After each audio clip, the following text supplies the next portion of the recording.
समं समस्तैरनंत पर्यायैः दर्पण तलेव सकला प्रतिफलति पदार्थ मालिका यत्र।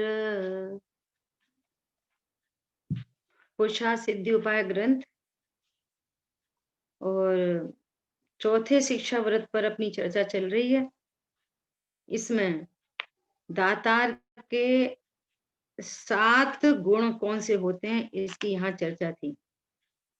अपन 169 श्लोक पर चर्चा कर रहे थे, है ना। हालांकि पूरी हुई थी परंतु कल आखिरी में थोड़ा स्पीडली हुआ, तो 118 पेज पर देखेंगे गुरुदेव श्री क्या कहते हैं। बहुत महत्वपूर्ण बिंदु है। देखो, सेकंड पैराग्राफ है या फर्स्ट पैराग्राफ से ही देखते हैं। दृष्टि साथ में नहीं और राग पर दृष्टि हो तो पर्याय बुद्धि हो गई और पर्याय बुद्धि तो मिथ्या दृष्टि है। वस्तु क्या है इसकी तो बात नहीं, वस्तु का क्या स्वरूप है इसको तो जानना नहीं है, उसकी कुछ खबर नहीं है ना। और फिर कहे विकल्प घटाओ शमन करो, फिर क्या कहे, विकल्प घटाओ और विकल्पों का शमन करो। वस्तु स्वरूप को जाने बिना विकल्पों का शमन नहीं होता। देखो आगे, पूर्ण अस्तित्व की मौजूदगी के जोर बिना इस ओर से विकल्प घटता ही नहीं। सबका प्रश्न चलते हैं ना, फिर परिणाम बिगड़ जाते हैं, फिर क्रोध आता है, फिर ऐसा होता है ना।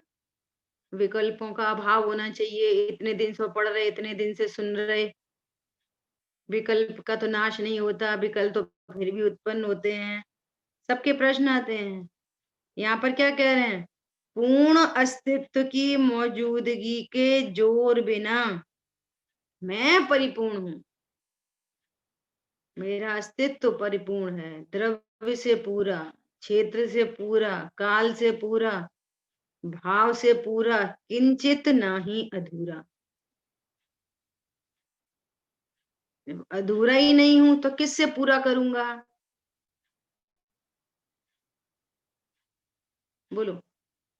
जब मैं किंचित नाही अधूरा तो कौन सा पर पदार्थ है जिससे मुझे पूरा होना है, और वो पर पदार्थ लाने में, इकट्ठा करने में जो बाधक होगा उसके प्रति क्रोध होएगा। हाँ जी, हाँ जी। अब उस क्रोध से कौन बचा सकता है। आपको कषाय का विकल्प का शमन करना है और परिपूर्ण अस्तित्व को ही समझना नहीं है। क्या कह रहे हैं, और कोई उपाय नहीं है। ऐसे तत्व के आश्रय बिना विकल्प घटते नहीं, टूटते ही नहीं, न घटते हैं न टूटते हैं। ये क्या बोल रहा है, अब जब से हम स्वाध्याय करने लगे ना तब से हमारे विकल्प बहुत कम हो गए। जब से हम स्वाध्याय करते हैं ना, पहले हमें बहुत इधर उधर जाने का मॉल जाते थे, हॉल में पिक्चर हॉल जाते थे, वहां जाते थे। अब हमें नहीं विकल्प होते। ये अपने मन से समझता है कि हमारे विकल्प घट गए हैं। कषाय 4 प्रकार की हैं, तो 4 3 रह जाए तो घटना समझना। अनंत अनुबंधी में ही लेश्या कम हो जाए तो उसे घटना नहीं कहते। ऐसा वस्तु कितनी है, कैसी है, यह मूल बात मिलती नहीं। और राग घटाओ, विकल्प कम करो, पाप कम करो।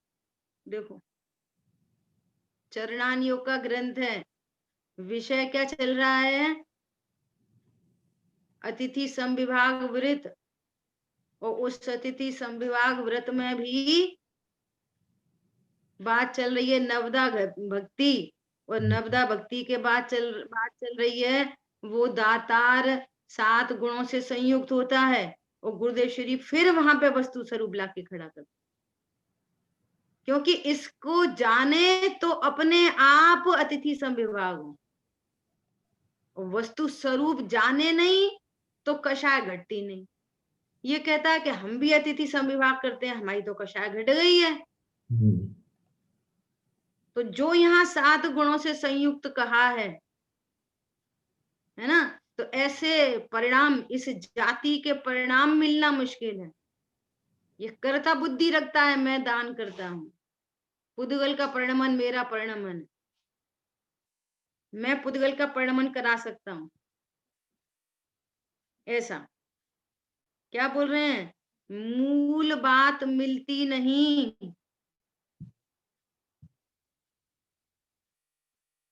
11वीं गाथा के टीका में समय सार जी में लिखा है कि निश्चय का कथन तो कहीं कहीं मिलता है, जिनवाणी में भी व्यवहार का कथन निश्चय का हस्तावलंब तुल्य जानकर बहुत किया है, जिनवाणी में भी बहुत किया है। जिनवाणी में किया है ना, ऐसे गुणों से संयुक्त होना चाहिए, दातार ऐसा होना चाहिए, इस प्रकार से दान करना चाहिए, ऐसे व्यवहार ने से कथन किया है। परंतु इसको एज इट इज माने कि धन मेरा है, मैं किसी को दान कर सकता हूँ, भोजन मैं शुद्ध बना सकता हूँ और शुद्ध भोजन का मैं आहार किसी को करा सकता हूँ, एज इट इज फॉलो करे स्वरूप को समझे बिना, तो इसका फल जिनवाणी को भी मर्म को नहीं जान के, जिनवाणी के भी व्यवहार ने के वचन को नहीं जान के एज इट इज फॉलो करेगा तो उसका फल संसार ही है। परमार्थ का कथन तो कहीं कहीं पाया जाता है, इसके उपदेशक भी विरले हैं, इसको समझने वाले भी विरले हैं। ये पूरी बात वहां 11वीं गाथा की टीका में कही है आचार्य भगवान, जिसका यहाँ पर दिख रहा है क्या, यह मूल बात नहीं मिलती, राग हटाओ, विकल्प कम करो, पाप कम करो, ऐसे उपदेश मिलते हैं बहुत। तो हमारा ज्ञान भी कहता है हाँ सही बात है, सही बात है, सही। इसलिए समय सार जी श्रीमद रायचंद जी ने एक मुट्ठी भर रत्नों की कीमत देकर भी उन्हें लगा कि ये क्या कीमत है उस समय सार ग्रंथ की। वो गुरुदेव श्री कह रहे हैं कि ये अशरीरी होने का ग्रंथ है, ऐसी बात है। एकत्व विभक्त आत्मा, वस्तु वस्तु कैसी है, मैं कैसा हूं, मैं किस परद्रव्य की क्रिया कर सकता हूं, परद्रव्य से मुझे लाभ हानि कहाँ हो सकती है, पर पदार्थ में इष्ट अनिष्ट की कल्पना मिटे बिना कोई कषाय नहीं मिट सकती, और इष्ट अनिष्ट की कल्पना तब तक नहीं मिटेगी जब तक अपने ज्ञानत्व को नहीं जानेगा कि मेरा ज्ञान स्वरूप कैसा है, किस रूप होता है, किससे अच्छा होता है, किससे बुरा होता है, मेरा इस विश्व में मेरा शत्रु कौन है, मेरा मित्र कौन है। शत्रु मित्र जानेगा, भला बुरा जानेगा तो इष्ट अनिष्ट की कल्पना उत्पन्न होती रहेगी और उस कल्पना से कषाय होती रहेगी, और फिर उपदेश मिलेगा कषाय कम करो, तो ये समझेगा हमने कषाय कम कर ली और मिथ्या तो पूरा बैठा है, ऐसा गुरुदेव श्री कहना चाहते हैं। क्या बोल रहे हैं, कोई वस्तु है अंदर, यह कुछ हमें खबर नहीं, वह तो मूढ़ है। आत्मा भगवान एक समय में पूर्ण पवित्र नाथ है, उसकी अंतर्दृष्टि रखकर फिर शुभ भाव हो उसे जाने। अंतर्दृष्टि रखकर मैं त्रिकाली ध्रुव भगवान आत्मा हूं, मैं परिपूर्ण पदार्थ हूं, ऐसी श्रद्धान दृष्टि रखकर, मतलब ऐसा श्रद्धान, ऐसा ज्ञान उसी का आनंद, ऐसी दृष्टि रखकर अब जो शेष राग है वो राग उत्पन्न हो तो उस राग का भी क्या है, ज्ञाता। हरी बात समझ में? YouTube पे एक सुमत जी भाई साहब का एक प्रवचन पढ़ा है, शायद नया ही था, कल परसों का। मैंने सिर्फ उसका टाइटल पढ़ा, टाइटल, प्रवचन का टाइटल। टाइटल क्या था कि जब तक अंतर्मुखता न हो तब तक शुभ भाव को भिन्न जाने, ऐसा टाइटल था उसका। क्या बोला? जब तक अंतर्मुखी परिणाम उत्पन्न नहीं हुआ तब तक क्या जाने हैं, ये शुभ अशुभ भाव उत्पन्न होंगे। अशुभ भाव को तो कोई धर्म नहीं कहता, शुभ भाव में धर्म की भ्रांति होती है। मैं कर सकता हूं, मैंने अच्छा किया, मैंने दान दिया, मैंने दया की,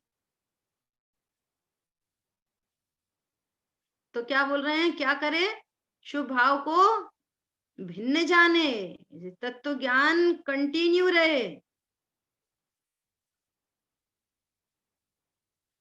वस्तु स्वभाव का निर्णय करे कि मेरा वास्तविक स्वरूप क्या है, इस राग से मैं भिन्न हूं कि अभिन्न हूं, राग का करता हूं कि भोगता हूं, राग से अच्छा होता हूं कि बुरा होता हूं।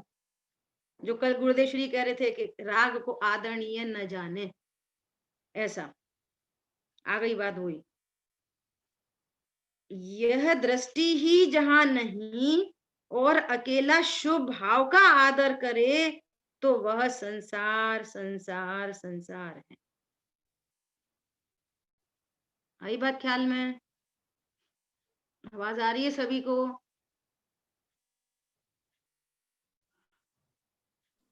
हाँ जी। जी आ रही है। ओके, है ना? तो ऐसा उत्पन्न स्वभाव मेरा क्या वास्तविक स्वरूप है, अपने स्वरूप को जाना, मैं कैसा ज्ञाता हूँ, अकर्ता हूँ, अभोक्ता हूँ, ऐसे स्वरूप का ज्ञान, इसका विश्वास, उसमें रमणता, उसमें स्थिरता। अब ऐसा होने पर भी चूंकि अभी सर्व कषाय का अभाव नहीं हुआ है तो शेष राग की उत्पत्ति होती है, तो उत्पन्न होते हुए शुभ भाव को अपने से भिन्न जाने, न्यारा जाने, उसका अकर्ता जाने, उसको अच्छा नहीं जाने, बुरा नहीं जाने, और उससे अपने को अच्छा बुरा नहीं। उत्पन्न होता हुआ राग ज्ञान का ज्ञेय मात्र है, जाना हुआ प्रयोजनवान है, करता हुआ प्रयोजनवान नहीं, आदरणीय नहीं। उस आदरणीय नहीं मतलब उसकी महिमा नहीं, महिमा तो एक ज्ञान स्वरूप की महिमा है। ये कह रहे ना, पूर्ण अस्तित्व की मौजूदगी के जोर बिना महिमा किसकी है, मैं परिपूर्ण पदार्थ हूं, इसकी महिमा है, ये आदरणीय है। राग आदरणीय नहीं, अरे वो राग तो वीकनेस है, राग तो वीकनेस है, उस परिणति स्वभाव में स्थिर नहीं रह पाई है, इसलिए ये राग उत्पन्न हुआ। अद्भुत बात है। देखो आगे और चर्चा आएगी।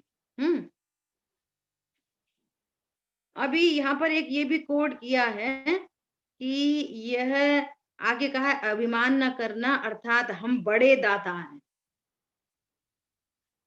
हम बड़े दातार हैं, ऐसा अभिमान भी नहीं करना। और फिर आगे कहा है कि रत्नकरण शावकाचार्य जी में ये दातार के 7 गुण इस भांति कहे हैं। किस भांति कहे हैं?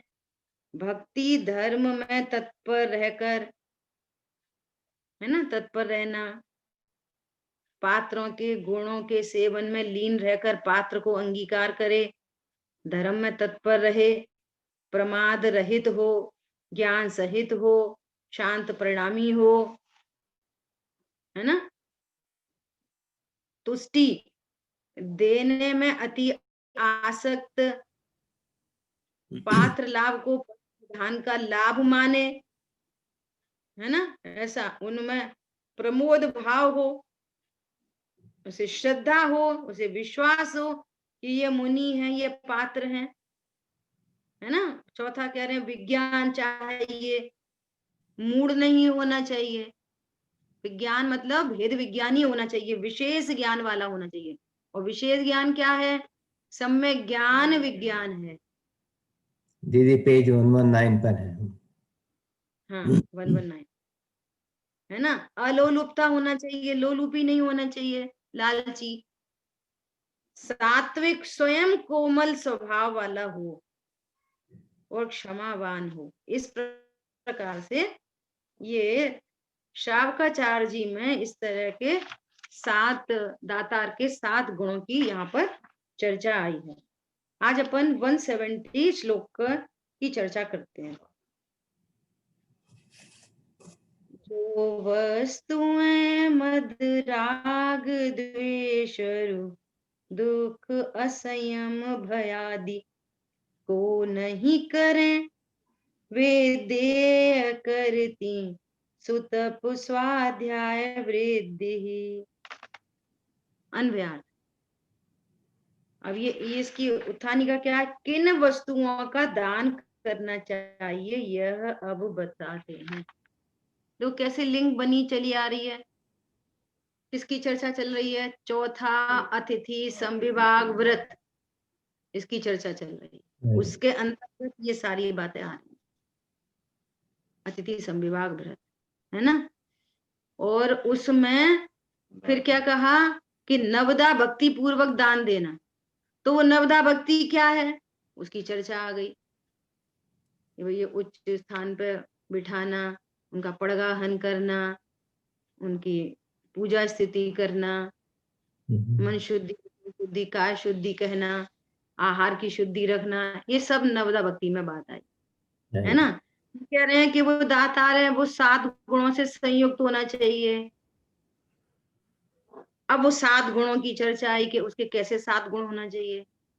अब क्या कह रहे हैं कि आपको किस द्रव्य का दान देना चाहिए, उसकी अब यहाँ बात चल रही है। वो कैसा द्रव्य हो? जो द्रव्य राग द्वेष असंयम मद दुख भय आदि नहीं करता हो और सुतपः स्वाध्याय वृद्धि कर्म, उत्तम तप तथा स्वाध्याय की वृद्धि करने वाला हो, वही देने योग्य। कैसा द्रव्य देने योग्य है? उस वस्तु के प्रति राग हो जाए। बहुत महंगी चीज दे दी, अब वो महंगी चीज जब भी वो देखता है तो उसके प्रति उसको राग आता है। अब वो कुछ चोरी नहीं हो जाए, ऐसा नहीं हो जाए। क्या कहना है कि ये सारी बातें कैसी हैं? ये बातें ऐसी हैं कि इन जीवों का लक्ष्य क्या है? ये परद्रव्य लक्ष्य है कि मैं परिपूर्णता को प्राप्त हूं, मेरा समय स्वाध्याय में जाए, मेरा समय निर्विकल अनुभूति के लिए समर्पित है।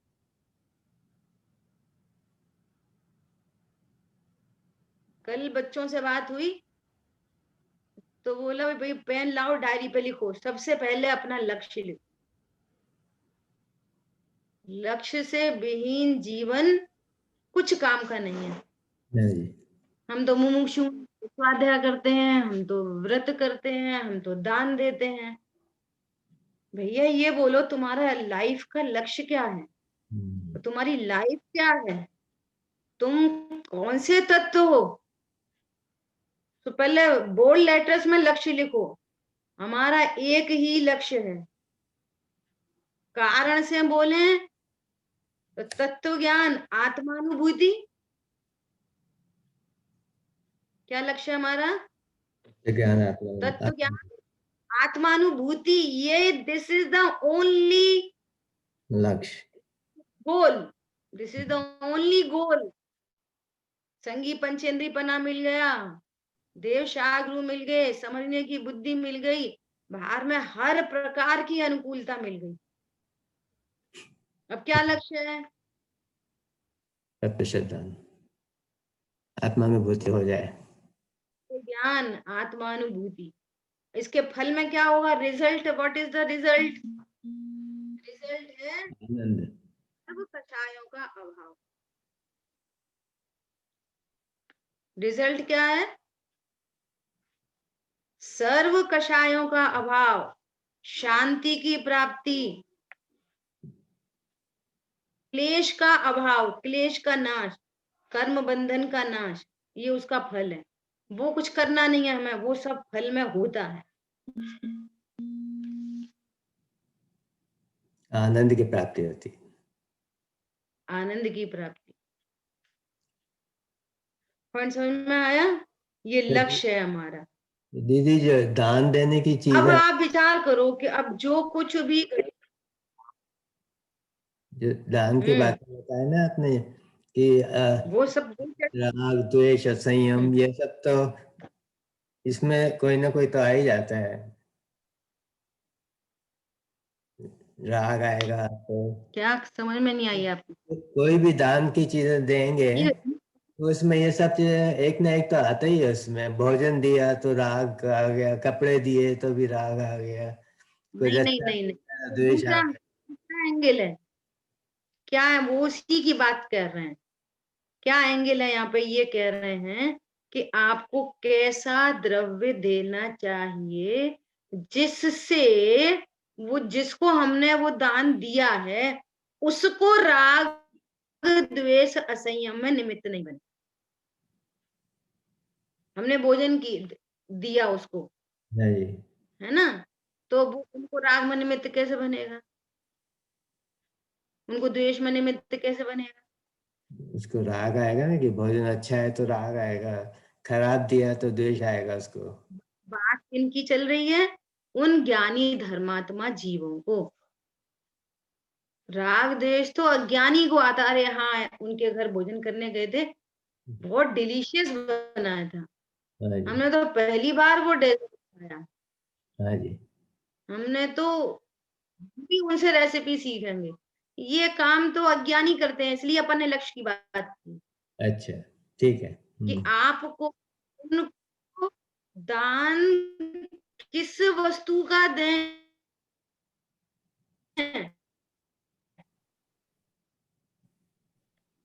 आप उनको पाएगा जिसके स्वयं के लक्ष्य होंगे, उस वो सोच पाएगा। हमारे सोचने की बात चल रही है। हम इतना विवेक रखें कि हम जिस पदार्थ का उनको, ज्ञानी धर्मात्माओं को, मुनिराज को, श्रावक को, श्राविका को, आरिका माता को हम किसी प्रकार का दान दे रहे हैं, वो 4 प्रकार के दान की जो चर्चा है, तो हम कैसा दान दें उनको? हमको औषधि दान करनी है, हमें पता चला कि अरे इनको तो बहुत कफ हो रहा है, तो हमने तो ली। अब वो तो बोलेंगे नहीं मुनिराज कि हमें खांसी हो रही है तो हमें दवाई दे देना साथ में। तो हमने लिया कफ सिरप और उनको किसी जूस में मिला के दे दिया, तो उससे उनको असंयम होगा कि संयम होगा? संयम होगा, संयम पॉइंट होगा। समझ में आया? हाँ जी। ऐसा विवेकपूर्ण कार्य है, ये हमारे विवेक की बात है। मद नहीं हो, दुख नहीं हो, उनको भय नहीं हो, ऐसा ऐसे उत्तम वस्तु का त्याग हो जो कि उनके उत्तम तप और स्वाध्याय की वृद्धि में काम आए। बहुत गरिष्ठ भोजन दे दिया, उन्हें नींद आ गई, हाँ जी। ये पर्पस है यहाँ पर। बात सही। आप विवेकवान होना चाहिए। दातार के गुणों के बाद अब दातार को ये समझा रहे हैं कि आप कैसी वस्तु का उनको दान दो। ठीक है? हाँ जी। दीदी, वहां पे कप सिरप, वो तो सिरप तो फिर अभक्ष होगा। आप का मतलब वहाँ पे आयुर्वेदिक से ही हो रहा होगा रे। हाँ, ऐसा आयुर्वेद में भी हमने तो हमारे घर में देखा कि सुमत जी भाई साहब बहुत बीमार हो गए थे ना, तो अपने यहाँ रहे थे वो 8-10 दिन। तो आयुर्वेदिक दवाइयां भी सब बहुत प्रासुक नहीं होती हैं। हाँ जी। तो जो एक वैद्यराज हैं वो भी जैन है और बहुत पुराने वैद्य हैं वो। पंडित साहब की कंसल्टेशन भी उनसे ही होती है। तो मालूम है वो, जैसे सब लोग धुला मसाला, धुले गेहूं, धुला धुला चने की दाल का बेसन, ऐसा सब धुला हुआ यूज करते हैं ना, तो वो औषधि को भी वो खुद बाजार से लेके आते थे और उसको प्रासुक करते थे, उनको धुलते थे 3 बार पानी से, और फिर उसको तैयार करते थे। और तैयार करके जैसे बाजार में दवाई मिलती है तो वो वैद्य पेपर पेपर में करके दे देता है, पेपर में उसकी डोज बना के। तो पेपर में नहीं, पूरे स्टील की डिब्बियों में रख के लेके आते थे उनकी दवाई। आई बात समझ में? ऐसा नहीं उनने बोला कि अर्जुन की छाल देनी है, ऐसे एक ऐसे जड़ी बूटियां होती है ना, अश्वगंधा देना है, तो हमने अर्जुन की छाल बाजार से ले आए और उसको कूट दी, पीस दी और दे दी। नहीं, प्राकृतिक किया जाता है। औषधि को भी क्या किया जाता है, उनके योग्य बनाई जाती है जिससे कि उनको असंयम नहीं हो। उन्हें तो पता नहीं है, हमने मार्केट से खरीदी, हमने धोई सुखाई कुछ नहीं, बीनी नहीं, उसमें कुछ कुछ जीव हो सकता है, जैसे वो सब आती है ना, ये बहुत सारी ऐसी वो सब जड़ी बूटियां आती हैं, तो ऐसे बंच में आती हैं ऐसे, तो उसको क्लीन करना पड़ता है, देख शोधन करना पड़ता है, इसमें कोई जीव नहीं हो।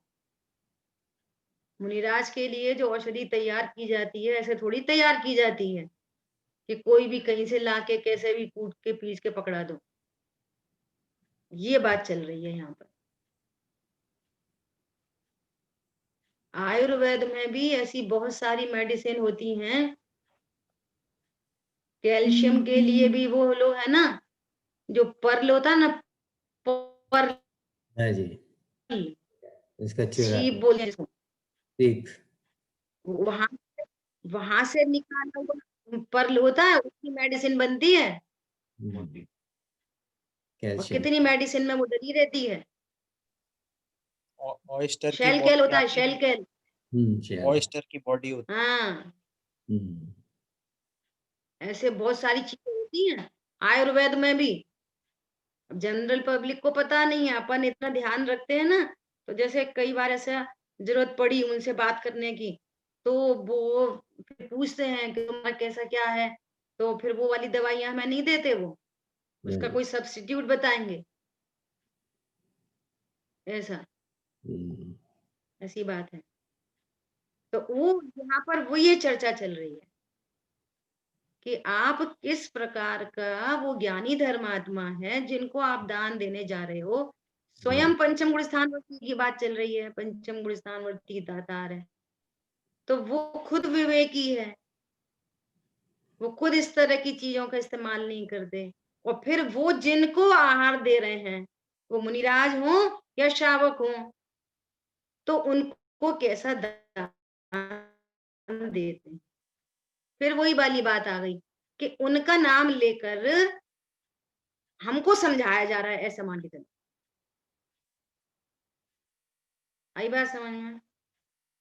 जो वस्तु राग, द्वेष, असंयम, मद, दुख और भय की उत्पत्ति का कारण ना हो, तथा जो वस्तु तप व शास्त्र स्वाध्याय को बढ़ाने वाली हो, उसी का ही दान करना चाहिए। देखो, तप बढ़ाने वाली हो, इस पे अपन थोड़ी सी चर्चा करेंगे अभी। हाँ जी। जिस द्रव्य का दान देने से अपने कर्मों की निर्जरा हो देखो, जिस द्रव्य का दान देने से अपने कर्मों की निर्जरा हो और पात्र जीवों को तप, स्वाध्याय आदि की वृद्धि हो, ऐसे द्रव्य का ही दान श्रावक को देना चाहिए। अपनी क्या हो? अपनी निर्जरा हो। तो दान देने से निर्जरा होती है? गुरुदेव श्री अभी स्वरूप खोलेंगे आगे। अच्छा, दान देने से निर्जरा होती है? फिर यहाँ पे क्यों लिखा है निर्जरा हो? तो एक एंगल तो ये हो सकता है कि पाप की निर्जरा हो, लोभ की निर्जरा हो रही है। लोभी जीव किसी को दान नहीं दे सकता, इसको बहुत लोभ होता है ना। अच्छी वस्तु का नहीं, पूरी खराब कर देता है वो। हाँ, अपनी बरसों बरसों अनयूज्ड वस्तु भी किसी को नहीं दे सकता। यूज में नहीं आ रही, अरे वो आएगी, कभी आएगी, कभी आएगी, रखी रहने दो, आएगी आएगी आएगी। तो इस एंगल से तो एक तो ये निर्जरा हुई, पाप की निर्जरा।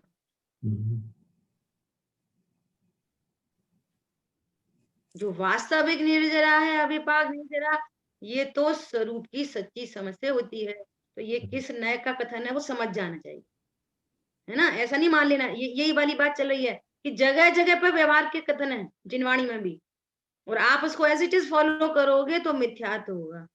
अब जैसे ये कह रहे हैं कि जिस द्रव्य का दान देने से अपने कर्मों की निर्जरा हो, तो भैया दान देना तो शुभ परिणाम है, शुभ परिणाम से कहाँ कर्मों की निर्जरा होती है।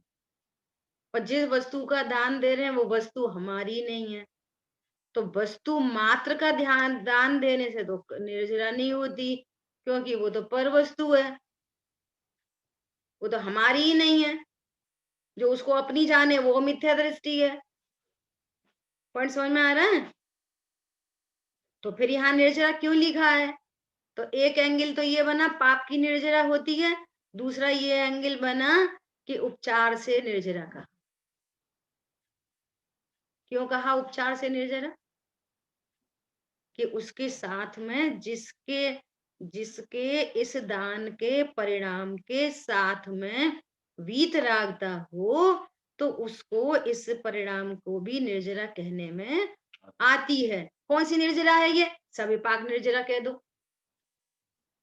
कर्म उदय में आके ऐसा मंद कषाय रूप कर्म उदय का द्रव्य पुण्य उदय में आया, तो यहाँ भाव पुण्य परिणाम हुआ, शुभ भाव उत्पन्न हुआ, और वो कर्म उदय में आके खिर गया, और उसके फल में अनंत बंध नहीं हुआ।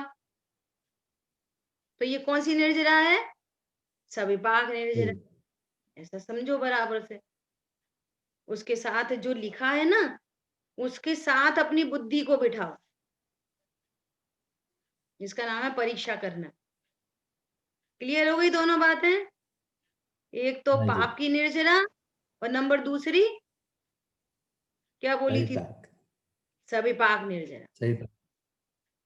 अविपाक निर्जरा तो तो जी, स्वभाव से पुण्य से होती है। बंधा वहां तो हम्म। थोड़ा पुण्य का बंद हुआ तो, बंद तो हुआ ही सही थोड़ा तो। हाँ, बहुत बढ़िया। सही। थोड़ा पुण्य का बंद हुआ, परंतु वो ऐसा पुण्य का बंद नहीं हुआ कि जो अनंत संसार का कारण हो। इसलिए अल्प रज बंधी, और उसको अनंत रज के आगे नगण्य गिनकर उसको निर्जराई कह दी। ठीक है, ठीक है। समझ गई बात? हाँ जी। मिथ्यात और अनंतानुबंधी का अनंत बंध, तो यहाँ पर थोड़ी रज बंधेगी। अप्रत्यख्यान संबंधी हो, प्रत्यख्यान संबंधी हो, उसकी कीमत कितनी? थोड़ी। कुछ नहीं। समुद्र में चुल्लू भर पानी कितना? बोले एक साइड में समुद्र जितना बंद हो, एक साइड में एकदम 2 स्पून 3 स्पून, कितना बंद? इस एंगल से निर्जरा। पॉइंट आया ख्याल में? देखो, जहां समय सार जी में ही जहां ज्ञानी के भोग निर्जरा के कारण कह रहे हैं, तो भोग निर्जरा के कारण होते हैं क्या? बोलो। या तो शुभ भाव दान को निर्जरा कह रहे हैं, मैं तो और अशुभ भाव को कह रहे हैं। तो भोग निर्जरा का कारण है व्यवहारने का कथन है। उसमें से क्या परमार्थ निकालना? अरे ज्ञायक का भोग निर्जरा का कारण। नंबर 1, भोग निर्जरा का कारण नहीं है, ज्ञान में ज्ञायक है, इसलिए निर्जरा हो रही है भोग के काल में भी। नंबर 1 बात। दूसरी बात, जैसे स्वरूप के न जानने वाले को उन भोग से, उस दान से जैसा बंध होता है मिथ्यात्व सहित का अनंत बंध, ऐसा इसको नहीं हो रहा, तो उस परिप्रेक्ष्य में कह रहे हैं निर्जरा। और नंबर 3, परिणति उससे भिन्न अपने को देखती है, और वो जो उदय में आता हुआ भाव बस जाना हुआ प्रयोजनवान है, बस जान लिया, इसलिए निर्जरा कह रहे हैं। ऐसे 3 पॉइंट लगा लेना। समझ आई बात? ये तो जिस जीव ने दान दिया है उसको सुनना, एक बात हो गई। दूसरी बात, जिस जीव को दान दिया है उसको क्या हो कि स्वाध्याय आदि की वृद्धि हो, ऐसे द्रव्य का ही दान शावक को देना चाहिए, उसकी स्वाध्याय की वृद्धि हो, उसको प्रमाद नहीं हो, है ना। लिखा है किंतु ऐसा गरिष्ठ भोजन आदि नहीं देना चाहिए जिससे आलस्य आदि की वृद्धि हो। तो भोजन करने से भी, किसी को आहार करने से भी स्वाध्याय की वृद्धि होती है? बोलो, आहार करने से स्वाध्याय की वृद्धि होती है? तो कैसे कारण में, वो कार्य में कारण का उपचार करके चर्चा करेंगे। अभी थोड़ी एक समझने की बात है, इसकी चर्चा करते हैं। जैसे किसी भी प्रकार का जो दुख होता है ना, किसी भी प्रकार का दुख हो, हमें तो ये मोबाइल चाहिए, ये दुख है ना, 2 दिन तक नहीं मिल रहा। भूख लग रही है, भूख का दुख, प्यास लगी, प्यास का दुख। तो वो दुख शमन होने के 2 तरीके हैं। समझ में आ रहा है? किसी भी प्रकार का जो दुख उत्पन्न हुआ है, जैसे घरों में लड़ाई झगड़े हो जाते हैं, हमसे उनने ऐसा कह दी, अब दुख उत्पन्न हुआ।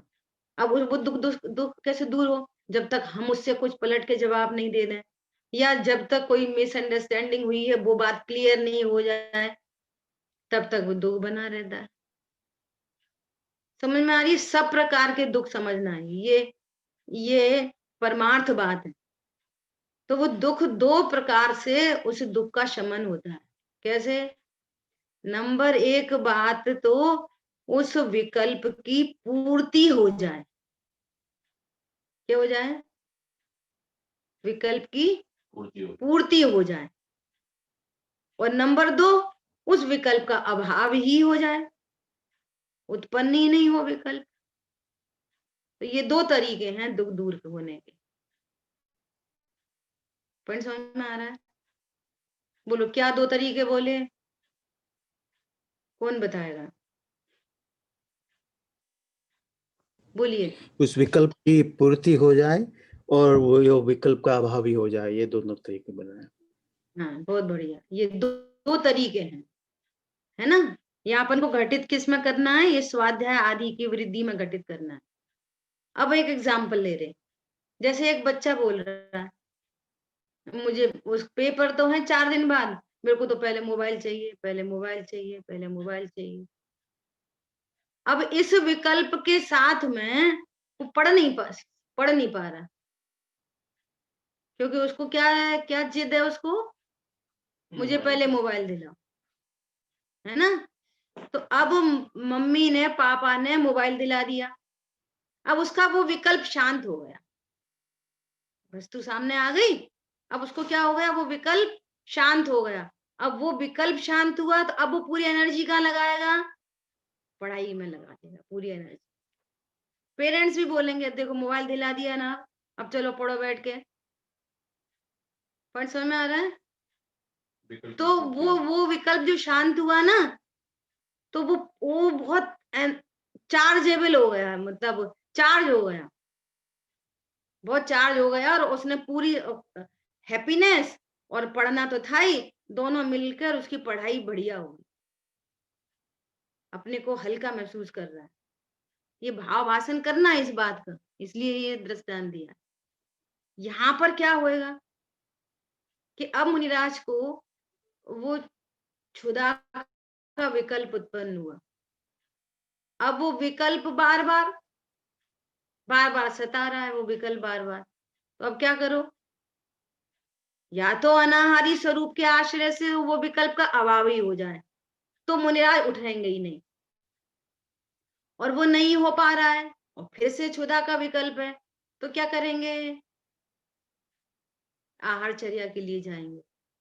और किसी श्रावक ने उनको नवधा भक्ति पूर्वक दातार के सप्त गुणों से संयुक्त होते हुए योग्य वस्तु का उनको आहार दिया, तो वहां से क्या हो गए, वो क्षुधा के विकल्प से क्या हो गए, शमन हो गया, वो उधर से निर्विकल्प हुए।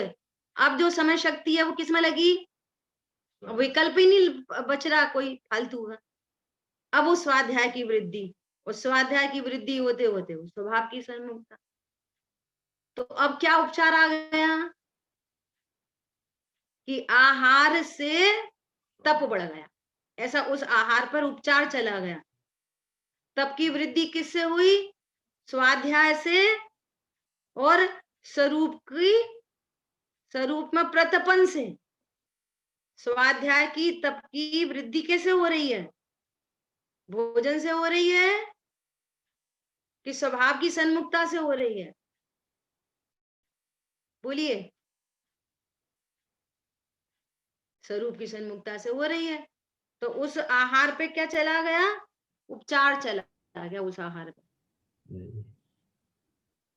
पॉइंट समझ में आया, ऐसी ये दोनों तरफ से समझना, ये दोनों बातें रहस्य की थी कि एक तो क्या कह रहे हैं, जो द्रव्य का दान दे रहा है उसको निर्जरा होती है, तो निर्जरा में दोनों तीनों पॉइंट थे, पाप की निर्जरा, लोभ की निर्जरा, सविपाक निर्जरा, इस एंगल से निर्जरा। वास्तविक निर्जरा होती है स्वभाव के आश्रय से। ऐसे ही यहाँ पर जिनको भोजन आदि ग्रहण किया जिन्होंने, उनके स्वाध्याय तप आदि की वृद्धि भोजन पर उपचार गया, उनके भी तप की वृद्धि किससे होगी, स्वभाव की सन्मुखता से। वो वहां पर आहार से क्या हुआ, विकल्प का शमन हुआ है, फिर वो एनर्जी स्टोर करके, इसलिए कहते हैं ले तप बढ़ावन हेतु, तप को बढ़ाने के लिए आहार करते हैं। तो आहार से तप नहीं बढ़ता, तप तो स्वभाव के आश्रय से बढ़ता है, ठीक है। ऐसा उत्कृष्ट दान 4 प्रकार का है। समय अपना हुआ है, शेष चर्चा अपन आगे करेंगे। अब 4 प्रकार के दान की चर्चा आएगी, ठीक है। जिन वाणी के ज्ञान से सूझे लोकालोक, सो वाणी मस्तक नमो सदा दे तुम। जिन वाणी माता की जय हो। जय हो। जय जिनेन्द्र सभी को। जय जिनेन्द्र।